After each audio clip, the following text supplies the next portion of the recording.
Pilipinas, ano na, kamusta? Akala ko ang paghihirap mo dyan ay tapos na. Kasi napanood ko nun sa aking television. Ang kahirapan daw susukuin ang unang misyon. Naging ganon. Sinabi niya, di ba tinutulungan tayo ni Congressman ang TUPAD at AX? Excuse me Binibigyan kayo. Binibigyan kayo. Ang TUPAD at AX po ay executive program for assistance to indigents, mga mahihirap.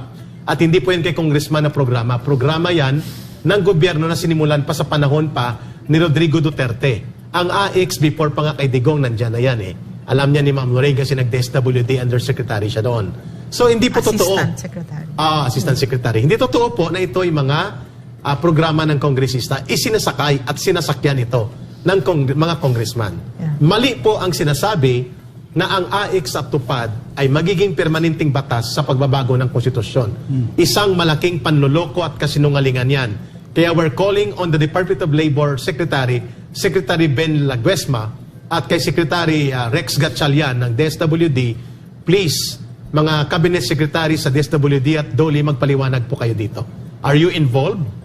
Are you in consent? Are you cavorting? Are you also in operations with this kind of anomalous, spurious, and questionable and dubious, nakakaduda, na mga maniobra gamit po ang entry point ng AX at TUPAD. Ito po yung mga programa para sa mga mahirap, subalit ginagamit na tungtungan para sa panluloko, kasinungalingan at mga manipulasyon sa charter change na alam natin na ay pakana ng mga politiko sa Kongreso. Sinabi na ng nagsasalita kanina. Pangalawa na nakita namin dito, malinaw po na ito ay isang nationwide grand scale.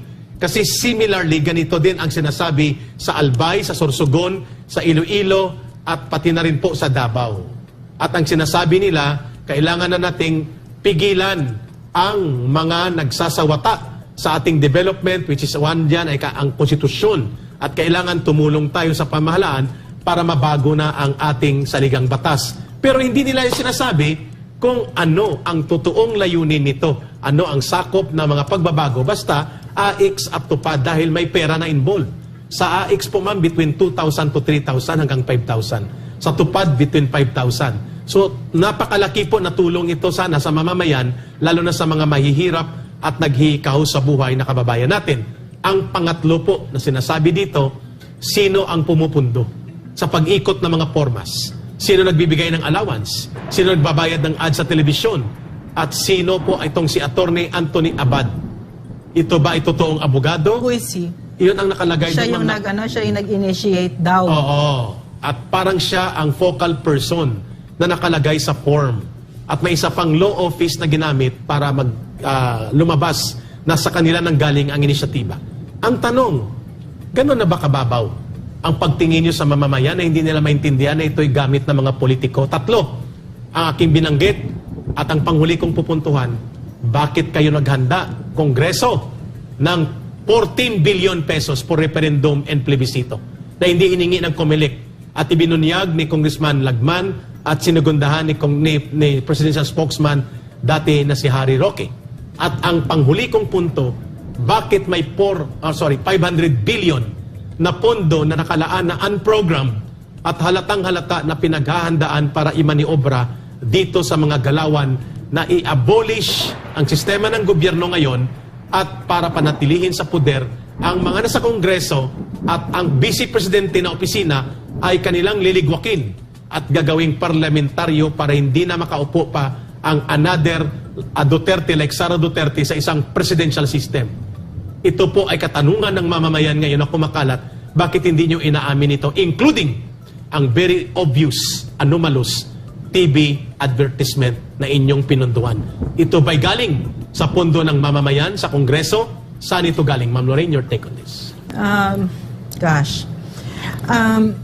Ang kasaysayan ng Pilipinas ay isang kasaysayan ng trahedya sa kung paano ang trato ng mga traditional politicians or trapo sa ating mga kababayan, lalong-lalo na doon sa pinakawalang-wala sa buhay. Tama. Nakita ninyo kung paano ginawa. Tumayo doon at sinabi si congressman na binibigyan kayo ng pera o TUPAD. Ang congressman binibigyan kayo ng AX kaya sign kayo dito. Yan, lahat yun kasinungalingan. At ang tingin ang tingin nila, no, nakita ninyo kung bakit talaga ang Pilipinas hindi lumilipad. Because the politicians in the Philippines, ay mga trapo, are so invested in keeping the poor poor. Na ibibigay lang naman sa inyo 100, 200. Sabihin na natin 1,000, no? Kasi sa ibang elections 1,000, no? Sa Samar 15,000 isang pamilya na. Per family member pa nga, no? Per family member, no? So gusto ko lang makita ninyo kung bakit tayo hindi lumilipad at bakit yung mahihirap ay laging nandyan, no? Kasama dyan ang CPP, NPA, NDF, Of course. no? Napakaraming obstacles na kailangang i-hurdle ng ating mga kababayan na mahihirap. Kasama kami doon, no? Nanggaling kami sa kahirapan. Yung pamilya ko, yung tatay ko, yung mga lola ko, na nanggaling kami sa kahirapan. So I know what I'm talking about here. Now, and it's so cynical the way these politicians look at our countrymen, no? Na ang kasi yung pera na yon, no, limos yun eh.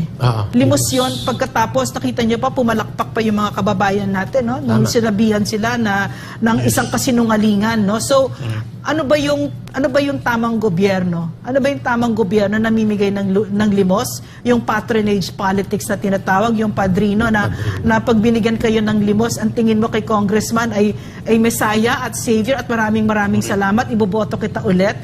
Hindi ganon. Ang tamang pamamaraan dito ay binibigyan kayo ng kapangyarihan kasi ang pera na yan ay pera ng taong bayan yan. Hindi yan pera ni congressman. Hindi yan pera ng gobyerno. Pera yan ng taong bayan. At dapat ang trabaho ng gobyerno, tinatanggal niya ang lahat ng mga indices of poverty. Bibigyan niya kayo ng mga eskwela, farm-to-market roads, healthcare, information, access to clean water, etc. All those index, in other words, nagsisilbi siya. Hindi siya nandito sa taas at nagbibigay ng limos. Okay, so ang ginagawa nitong mga trapo na ito, no, nakakagalit. Yes. Ang ginagawa nila, ang trato nila talaga sa mahihirap. Ay basahan. And gusto nila mahirap parati yan. Hindi kayo binibigyan ng pera na yan para bumuti ang buhay ninyo. No? So, yun yung pinaka nakakagalit dito. No? Thank you, Among ma'am. other things.